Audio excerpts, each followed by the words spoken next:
Assalamu alaikum, dear students. I am Ghulam Mohideen Rishi, teacher UPS Gujarpati Manvan Aura. You are welcome in my today's class. It is for class 8th, subject science, date 29th of May 2021.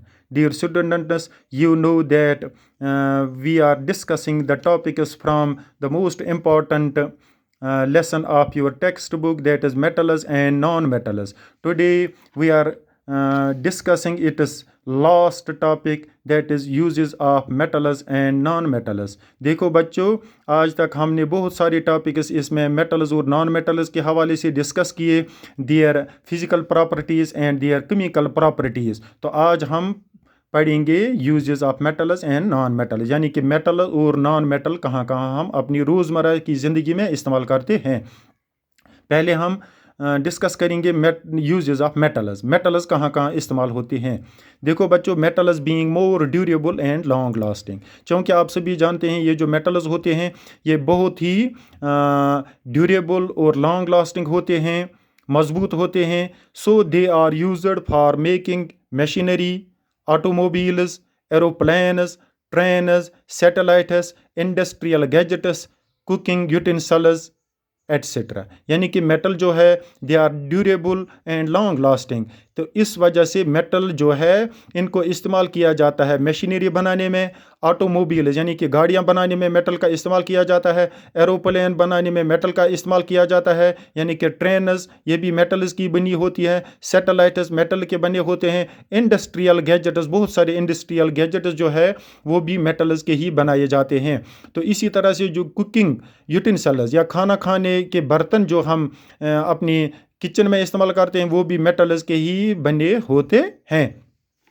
दूसरी property, ये दूसरी use जो है metals being conductors of heat and electricity, क्योंकि आपने इनके physical properties में पढ़ा है जो मेटल्स होते हैं they are good conductors of heat and electricity, यानी कि इनमें बिजली पास होती है, इनमें गर्मी भी पास होती है। So they are used for making electric wires, क्योंकि मेटल्स जो है they are good conductors of electricity, तो इस वजह से इलेक्ट्रिक वायर्स जो है वो मेटल के ही बनाए जाते हैं। इसी तरह they are good conductors of heat इनमें ट्रांसफ़र होती है आराम से, तो इस वजह से खाना बनाने के जो बर्तन है वो भी मेटल्स के ही बनाए जाते हैं। तीसरी use metals like gold and silver.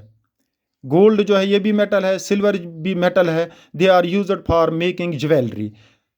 सोना और चांदी ये ऐसे मेटल है जो ज्वेलरी बनाने में यानी कि ऑर्नामेंट बनाने में इस्तेमाल किए जाते हैं। They are very expensive metal, यानी कि गोल्ड जो है it is very expensive metal. इसी तरह उसके बाद सिल्वर ये भी अच्छा खासा एक्सपेंसिव है, तो ये ज्वेलरी बनाने में इस्तेमाल किए जाते हैं।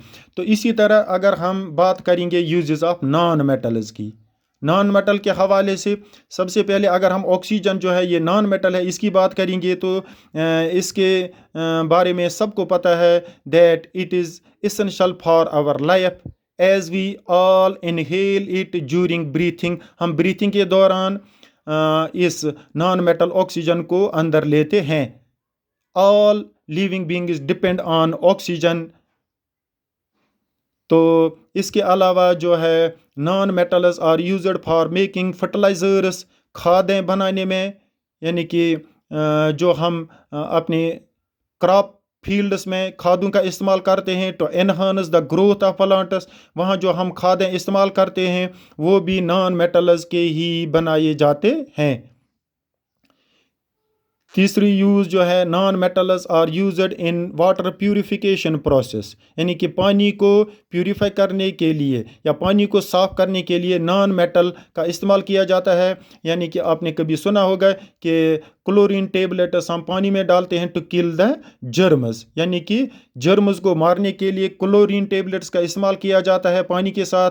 उन पानी के ज़खायर में इन डिफरेंट वाटर बॉडीज़ जब हम पानी इस्तेमाल करते हैं पीने के लिए या खाना बनाने के लिए, उस पानी को ट्रीट किया जाता है नॉन मेटल क्लोरीन से, उसको हम कहते हैं क्लोरीनेशन। इसी तरह non metals are used for making antiseptic solutions, यानी कि ज़ख्म पर हम ज़ख्म को हील अप करने के लिए जो हम एंटीसेप्टिक क्रीम या एंटीसेप्टिक सॉल्यूशन इस्तेमाल करते हैं, they are made of non metals. Another use is non-metals are used in making crackers, यानी कि पटाखे, जो ईद या दिवाली के मौके पर पटाखे हम फटाते हैं, पटाखे का इस्तेमाल करते हैं। तो ये जो पटाखे हैं उनके अंदर जो शोरा वगैरह इस्तेमाल किया जाता है, दे आर नॉन मेटल्स। तो ये था लास्ट वाला टॉपिक इस लेसन के हवाले से। तो उम्मीद है कि आपने ये लेसन अच्छी तरह से समझा होगा। तो इसके अलावा भी गुजारिश है कि कभी भी आप कोई भी दिक्कत महसूस करते हैं तो आप मेरे ज़ाती नंबर पर डायरेक्ट रब्ता कर सकते हैं। तो कोई भी प्रॉब्लम आप मेरे साथ डिस्कस कर सकते हैं पर्सनली। तो आज के लिए बस इतना। तो लेसन ख़त्म हो गया। उम्मीद है आप अच्छी तरह से इसको समझ पाते होंगे। शुक्रिया आज के लिए। Thanks for today. अस्सलाम वालेकुम।